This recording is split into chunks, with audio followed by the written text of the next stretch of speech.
Ladies and gentlemen, I'm honored to welcome you to the very first World Higher Education Ranking Summit that brings together the world's brightest minds in higher education, most prominent changemakers, innovators, and leaders in their field. And today we will discuss solutions that will drive your institution forward and help students across the globe. So today's topic is extremely important, not only for students, but also for corporates. This not only for academia, but also for every business out there. Because today we are going to talk about success skill set for students' personal and professional development. And because of students' professional development, we will see the future that will be surrounded by actually entrepreneurs, professionals that are thriving. And today we will unleash key elements, key secrets of success skill set. And I'm really honored to be joined today by an extraordinary human being, someone who is really passionate about promotion of a success skill set and helping students in his community, in his university, to succeed, to change this limiting beliefs and limiting mindset, and to be ready for the work. So today we welcome Dr. Scott Dell. And Dr. Dell is actually CPA, DBA. He joined the faculty of Francis Marion University in Florence in 2019 as an assistant professor, serving his previous institution in Midwest for 13 years as accounting program director. Dr. Dell has been able to contribute to his students' development by integrating a variety of tools into his classroom. And I believe that today we will mention certain tools that helped students not only have these resources enhanced his students' hard skills and technical knowledge, but they have also improved their soft skills and ability to succeed in academia and workplace. Dr. Scott recently received the Accounting Educator Award for 2018 from the Wisconsin Institute of CPAs, and I also held an MBA from the Wharton School, an MAE from Marion University, and a DBA from the University of Wisconsin. Dr. Scott brings real-world experience based on his previous entrepreneurial and military service in the classroom. First of all, welcome, Dr. Scott.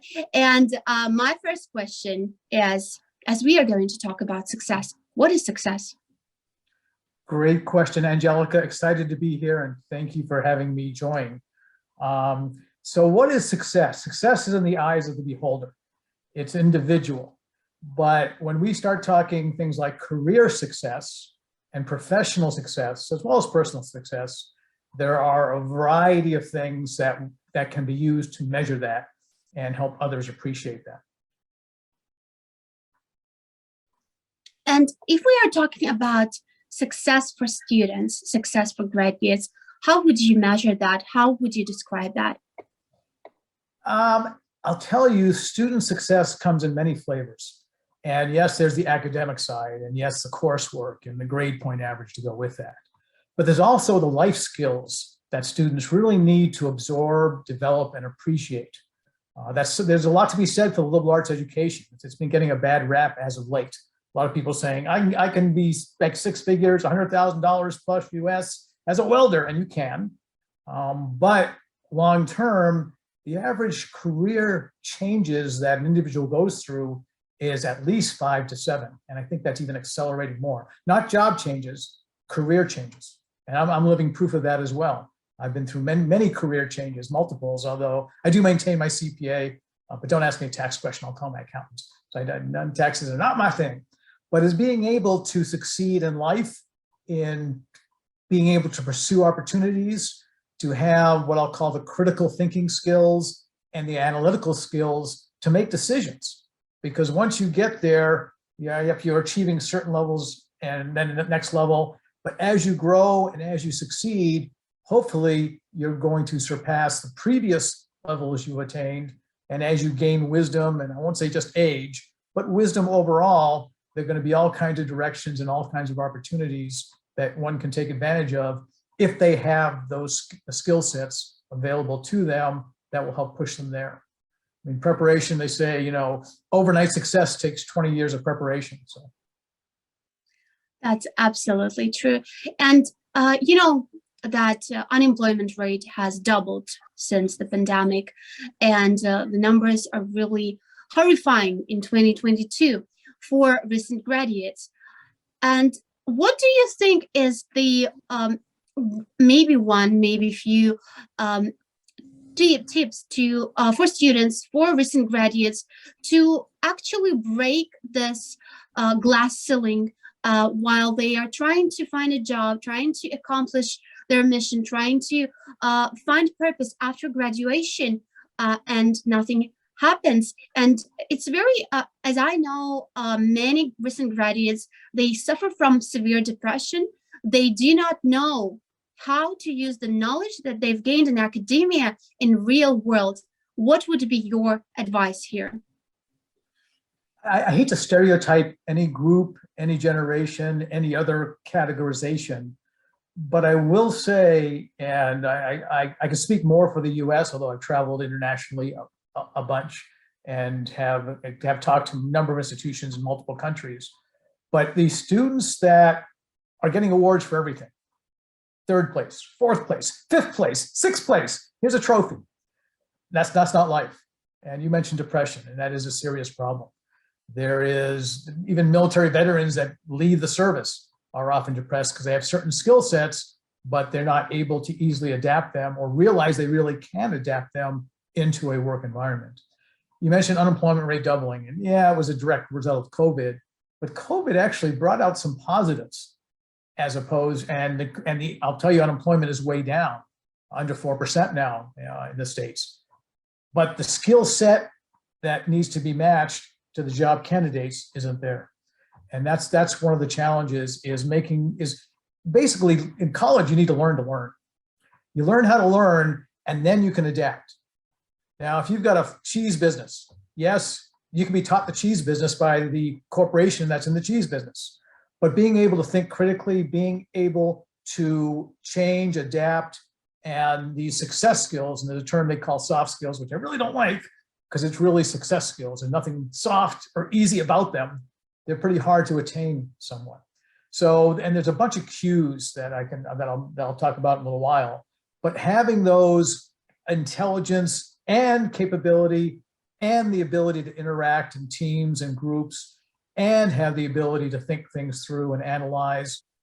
The answers aren't short. Well, we're getting too many sound bites. A 30-second TikTok, or now they're 2 minutes or more, or the short bites in the news aren't cutting it for any type of understanding or analysis. Would you say that immediate gratification is also one of the problems here? I would definitely agree with that. And I do hate to stereotype, but I know a lot of my students tend not to read. Okay, it's really hard to pass a course and to study without reading. So you really do need to be able to sit back and not be distracted and be able to focus. But other parts of that is really the I will say short attention span and those sound bites that go with that, because we're talking 5 years out, 10 years out, no one's talking about long-term career. 2 years out, still not talking long-term. I mean, it might be January and you're worried about graduation and you really want to have a job. I'm glad to hear that concern, but that needs to be planned out much earlier. I'm a real advocate for internships because over half the folks that have internships, national average again in the US, over half the folks that have internships will get their jobs through the internships because the company already knows them. And instead of going into a pool of 300-400 people applying for a job, they're in a pool of 3 to 5 interns, of which all may very well get hired if they're available and the company likes them and they like the company and it's a good fit. And frankly, I usually recommend at least 2 internships for all my students. So it's a really powerful experience. It's also great to find out what you like and what you don't like. I mentioned earlier, I don't do taxes. Well, I managed an H&R Block office while I was in college, undergrad in Boston. I found out then I didn't like taxes, which is a great thing to find out. Though I was studying accounting, I loved business. I've been entrepreneurial, I've done a whole bunch of things, and accounting has been powerful as an environment to understand and be able to succeed in business. But realizing I don't like taxes, great. I'm not going to graduate, do taxes for 2 or 3 years, say this is not what I want to do, and then go on to something else. So I was able to discover that early. So just as important as finding what you like, might even be more important to find out what you don't like through internship opportunities. And then from the hiring side, it's shown that employers want experience. Where are you going to get the experience? Well, most of my students are working hard. They're working 20, 30, 40 hours a week. Real tough to work 30, 40 hours and be a full-time student as well, but they're doing it. But there are other priorities. Being able to succeed takes that ability to interact, and that's why athletes actually do really well. That's why leaders that are engaged in clubs and activities on and off campus can do very well. Those that study abroad, get alternative perspectives, can do very well. But coming back to internships, the internship opportunities are really crucial to pursue. This is absolutely crucial for every student that is watching us right now. So, Dr. Scott, what would be your advice? How many internships should an average student take during the course of their education? I would say, and by the way, I'm talking paid internships, and I like at least 2. I'll give you an example.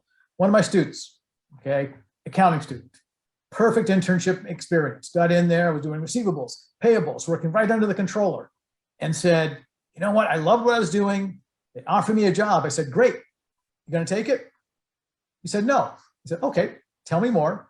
He said, because that position, they've been there 7, 8 years. There'll be another 12, 15 years, maybe, before I can actually ascend to that level in that organization. Nice small company, got great experience, but that's not where I want to be and where I want to work. I like them, they like me, but I have some broader plans. I said, great. So how about your second internship? And he knew my score and said, yep, I'm on it. And that's the direction he went. So then there are a bunch of ways that students can attain those internships. And it is a matter of networking. Over 80+%, some say over 90, jobs are found through networking. You say, wait a minute, I can sell 300 apps on LinkedIn, or I can go in Indeed or Glassdoor and Monster, and I can just, like a mad dog, in 2 hours, have 300 applications out the door. And I'm saying, and you can do that. And you know how many interviews you're going to get from that? Zip. Exactly. Now, find some companies that you really like, you can apply that way by all means, but then you got to follow up. You got to find folks in those companies, maybe alums of your institution. And there's some real powerful tools in LinkedIn with alumni that you can see their picture, their bios. Anyone who's graduated from your school that's on LinkedIn, you can request what's called an informational interview. And are you familiar with informational interviews a little bit? No. Okay, an informational interview. Here's the process. You go in, you go down to your institution, you go down to alumni, and you pick a major, probably your major. And then you'll see literally the bios, the pictures, the information of 50, 100, 200 alums from your field. You pick up the phone. Well, first you do a request saying, I'd love to connect. And by the way, all invitations on LinkedIn should be personalized as part of that. But then you reach out and say, I'd love to chat for 15 minutes if you have some time. I'd like to find out more about your career and career path as a whatever major, marketing major, accounting major, psychology major. I'd love to find out more how you got to where you are. It sounds fascinating, sounds interesting. I do not know of any alum of any institution that's going to say no. You get in touch, then you reach out, you have that phone conversation. And again, I hate to say generationally, but I know phone is not the ideal conversation platform for a lot of folks, but it is an easy, direct way of getting involved in talking to people. And in 15 minutes, you're going to find out. You're not asking for the job. You're not sending them your resume. You're asking them for their career path. But I'll tell you, if they like you, they will ask for your resume. Case in point, I had a student who actually listened to what I had to say, reached out, set up a 15-minute interview. In those 15 minutes, had a wonderful conversation. It was so wonderful, it lasted for over an hour. So they were chatting away. And after that hour, the the alum that they were speaking to said, you know what, we got 2 internships that are coming on the docket. We haven't announced them yet, but you'd be perfect for one of those. Sure enough, that was the path. Now, he didn't ask for an internship. He didn't say, I'm looking for a job or I'm looking for an internship. He just wanted to understand the career path and get some understanding of where things are going, what it's like to really work in the world, in the profession, in the area of interest. So that was really powerful in an environment that is conducive to having that conversation. And I'll tell you, folks in these companies are now getting bonuses because it's a real tight market. Not enough students are actually applying to the jobs that are there. And not enough students are applying for scholarships. That's another story. There are scholarships going unclaimed and there are jobs going unfound because the jobs are here, the number out there, and the number of students going to a career fair is lacking. And by the way, the best time to go to a career fair is when you're not looking for a job. So you don't get overwhelmed, so you gain the experience. So the next year or the next semester, or whenever you go in a job fair, you're feeling more comfortable and you're not going to be overwhelmed. This is brilliant because I remember when I was a student, and I remember how hard it was to gain this knowledge, this information. It was not actually, we have lots of information, we have lots of sources of information, but it's very difficult for a student to navigate through all this, and especially when there is so much of pressure. When before your graduation, you must land the career of your dream.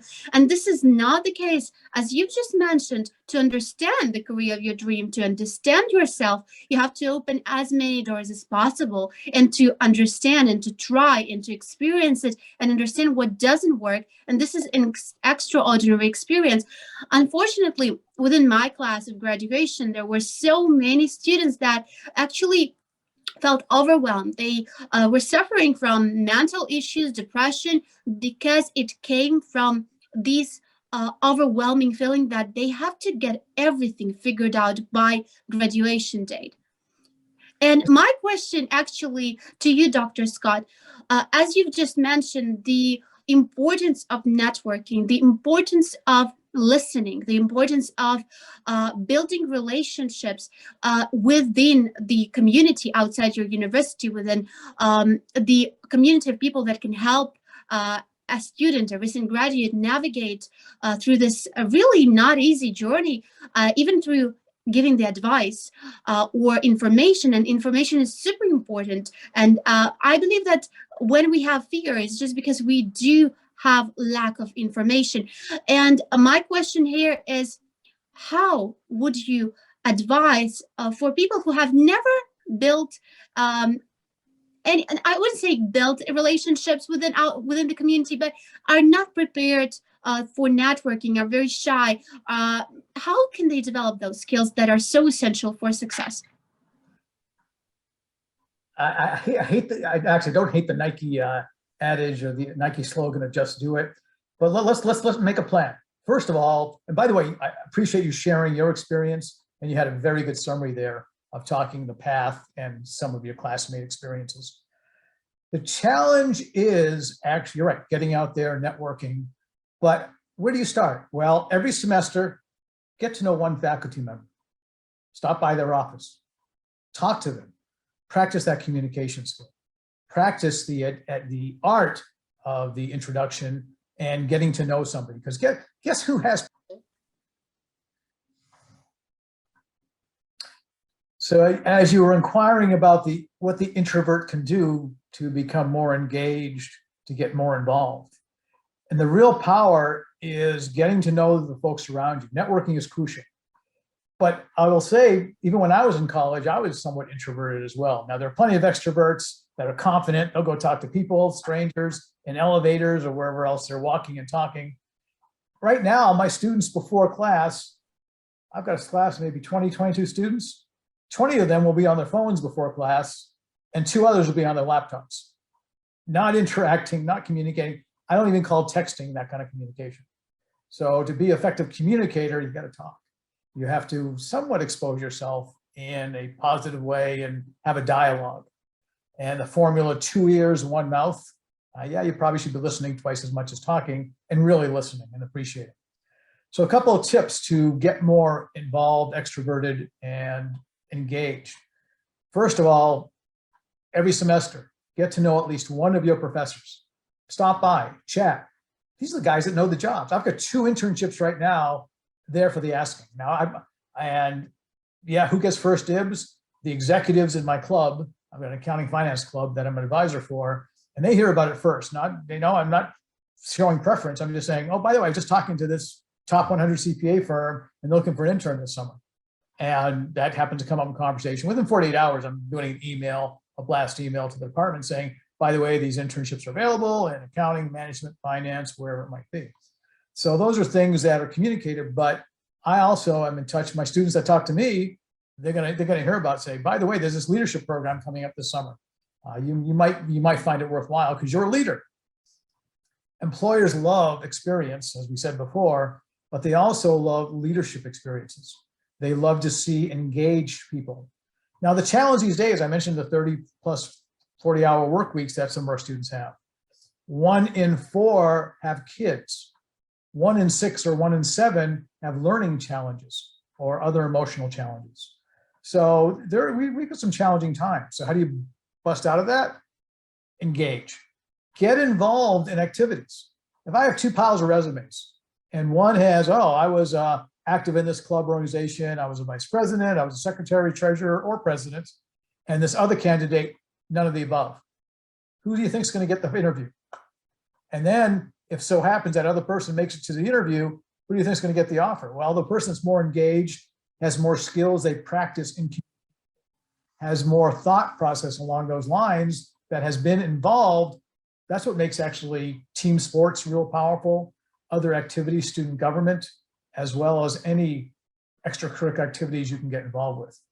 I was an advisor for the Model United Nations program.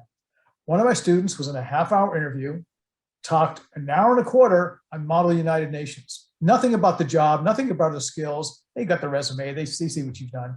But they talked for an hour and a quarter on Model United Nations and the experiences she had, the things she gained, what she learned and how it affected her, and she got the offer.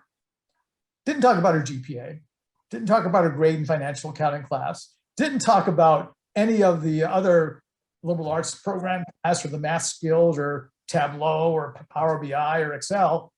They talked about Model United Nations, where she was in New York and she was on a delegation and she represented Morocco, and just some unique experiences that are interesting to talk about. I've reviewed thousands of resumes, interviewed thousands of folks. I've had a number of businesses. Every time I look at a resume, I look for something different. I want something to jump out at me. Really, you took this course from Stanford? What were you doing out in California? And you can take a free Stanford course, a free Wharton course, a free Harvard course online, have it on your resume, and not have ever visited Cambridge or Philadelphia or California.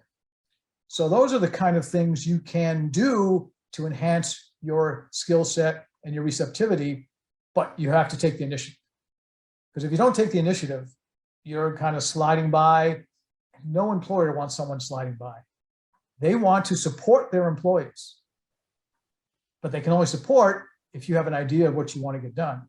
It's not a feed me environment. It's we're in this together. Let's work together. How do we maximize your effectiveness personally, professionally, growth, development on your track? And there's a track of lifelong learning to go with that. This is extraordinary and not really, difficult, but at the same time, once you try to apply it, there's so much fear. And I believe that what you've just said, just do it. Just embrace the fact that you need to get these things done as a student, as a graduate. So my next question would be about soft skills. We kind of mentioned them already, but I hate the name soft skills because they are not soft. They're really hard. They're really these are the skills. Of course, they do not require technological part. They do not require some measurable things, but these things are the ones that actually are maybe one of the most important for balancing, for keeping sanity, for keeping the as the personal success and professional success all together, and managing many things in life. What are those soft skills that are essential for success? From here on out, I'll call them success skills because they really are crucial to success. And you're right, there's nothing soft about them. They are pretty hard to attain, but they can be gained with experience. Let me briefly talk about the 4 Qs that I personally am a fan of. We all know about IQ, I hope, intelligent quotient. All right, so that's a base level. Yep, and you can have some very smart people doing some very dumb things, and some, I won't say not so smart, but lower IQ being higher achievers. So IQ, I'll throw out the door for now. Then we have our EQ, emotional quotient, which is the ability, that emotional intelligence, to communicate, to listen and to talk, to hold the conversation, to be able to engage, to lead others, to motivate others. The 2 other Qs we probably won't go into a lot, but there's a resilience, what's called the AQ, adversity quotient.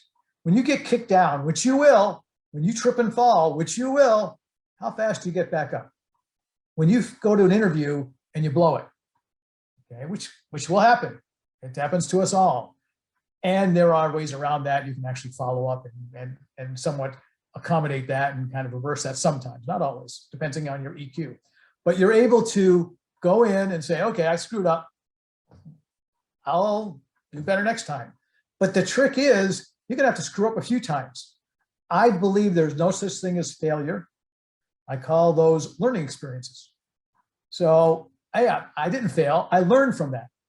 And what did I learn? Well, I need to be introspective and say, okay, I learned not to do that, or say that, or go down that path. I've blown interviews myself. And I know what I did after I did it. And then I said, well, why did I do it? Okay, don't do that again. So and then besides the resilience or the adversity quotient, there's also the CQ, or cultural quotient, and cultural awareness, the DEI and B, which is more than diversity, equity, inclusion, but it's and belonging is the latest trend that goes with that. So there's the 4 Qs. Let's go back to the EQ and that emotional intelligence and those success skills. So the success skills are developed. No one is born natural leader.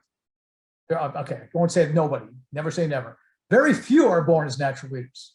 Very few are born as brilliant out of the gate salespeople, or as brilliant managers, or as effective communicators. These are skills that are developed. These are with experience. By the way, we're all in sales.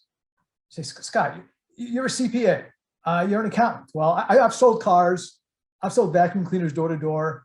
Okay, I've been in direct sales, but I'm also in the classroom. I'm selling you as my student, why should you learn financial accounting? And you're selling me why I should give you an A or pass you at all. You're also selling on an interview. You're in sales. Congratulations. If you don't have those sales skills, you got to pick them up. You got to learn them somewhere. And how do you learn them? Well, chances are not being a quick order chef in the back room. And I started out in high school, fast food, flipping burgers. And I worked hard, was in the Navy, did a bunch of things. But all those experiences helped me grow. Frankly, I used to get the question that, Scott, if you can change something in your past, what would it be? And I knew the answer. I had 3 answers. I'd change this, I'd change that. Now someone asks me that question, and just in the past few years, I've grown and said, you know what? I wouldn't change a thing.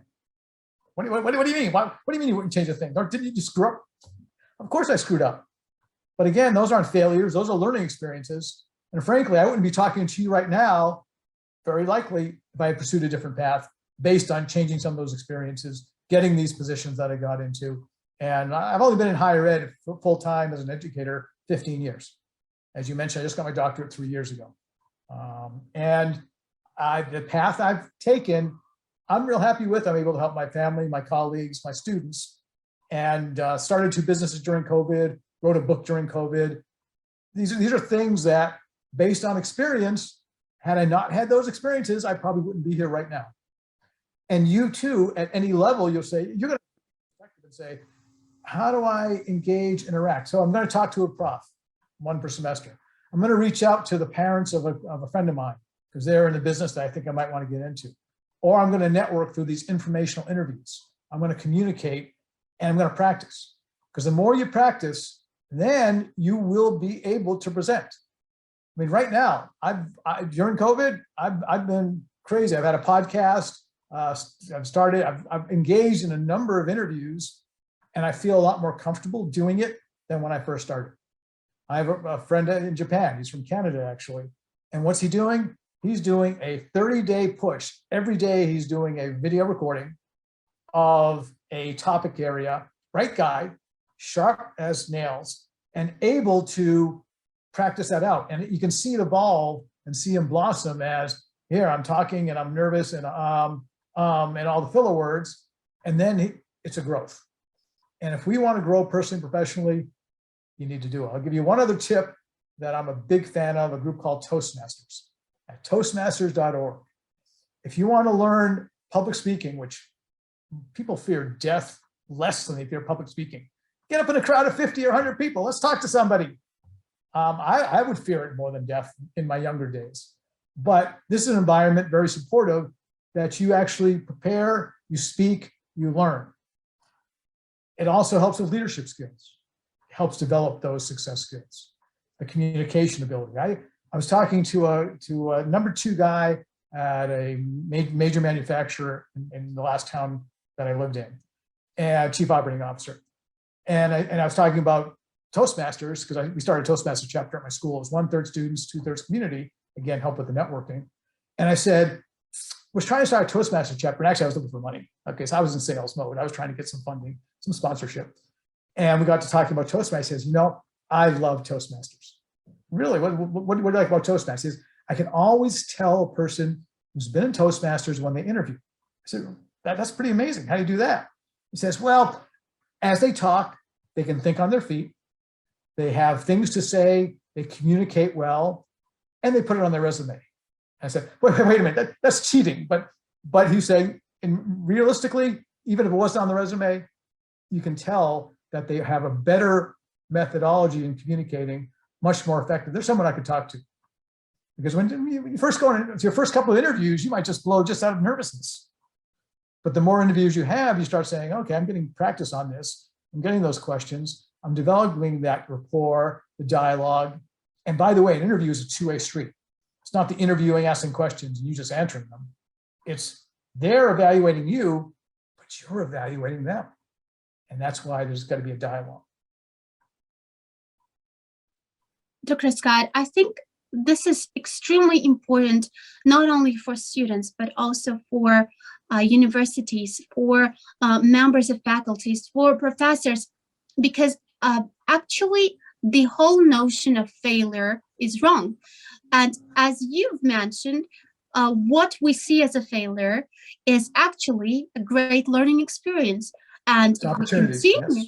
And if educational systems around the world will see failures as experience and wouldn't put the pressure on the failure as it's been done in the old school way, there's where students will feel, not only students, also staff, everyone in the society will understand that there is nothing wrong in trying and failing, because this is an experience, and the pressure will be not there. There will be excitement and adventure around trying, around exploring, around actually going out there and changing environment and communicating with anyone.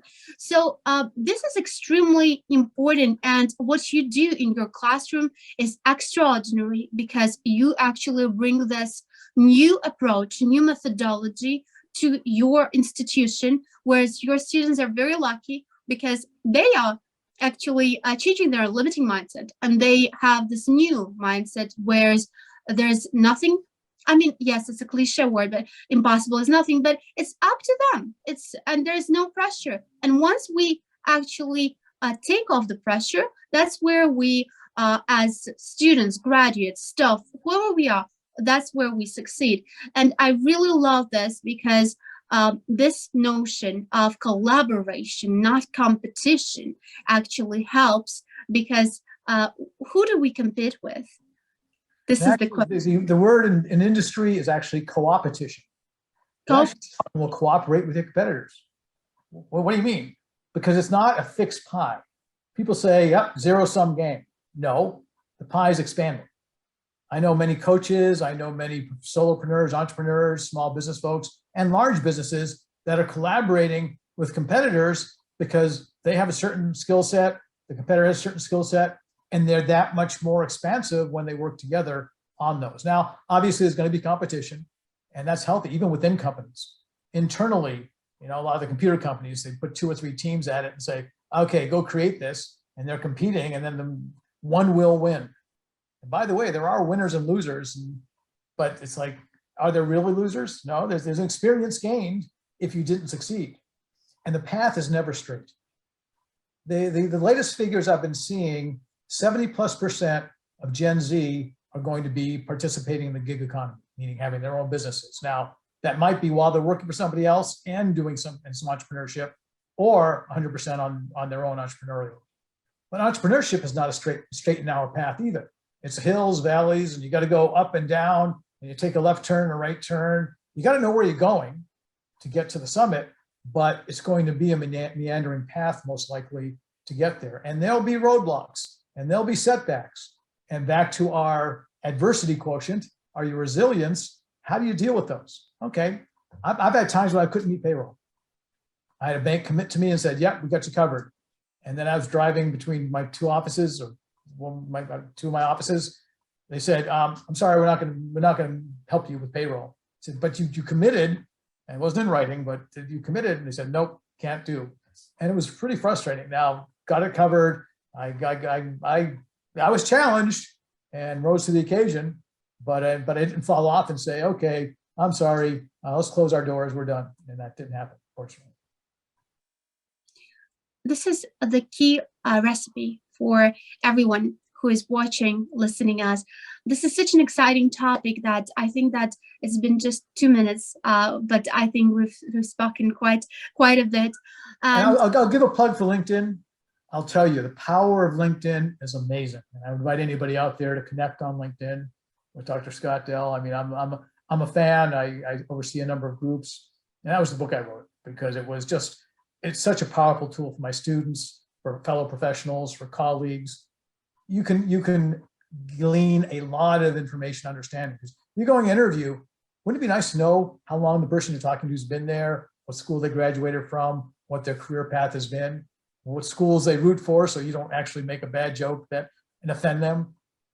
And what better way to show your due diligence in doing research on the people you're going to be talking to? And they'll say, oh, you did your homework. Not only did you look at our website, but you actually, and in the back of the mind, they're saying, boy, this person's doing things and going places because they're following up, they're going down a track, they're learning things, and they're putting that extra effort. And that's what we're all looking for, is extra initiative. Because if you just say, I'm here, yeah, 80% of life is showing up. But then again, 20% of the people don't get the job. 1 to 5% will get the job.